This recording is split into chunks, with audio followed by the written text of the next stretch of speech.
வந்திருக்கேன், யாரும் கேட்க மாட்டேங்கிறீங்க. அட போடா, உன் நியூஸே எப்பவும் ரோசிய பத்தி தான். அவளே இங்க இருக்காளாம், அப்புறம் நான் நியூஸ். நீ வர்ற. அதான் இல்ல, வேற இந்த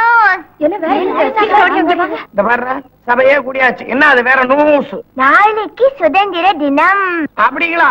அது கூட தெரியாதா? ஆமா, அத வாங்கி கொடுத்தவங்களே மறந்துட்டாங்க. நாங்க ஞாபகம் வச்சுக்கிட்டு என்ன செய்ய போறோம்? நாளைக்கு நமக்கு ஒரு ஸ்வீட் குடுக்க போறாரு. அது ஆறுன்னு சொல்லுங்க. நம்ம சமயக்காரன். மந்திரிகளா இருக்கும்? கிடையாது. ஃபாரின்ல இருந்து டொனேஷன் அனுப்புற யாராவது விஐபியா இருக்கும்? நோ. யாருன்னு சொல்லி தொலைய. ரஜினிகாந்த்.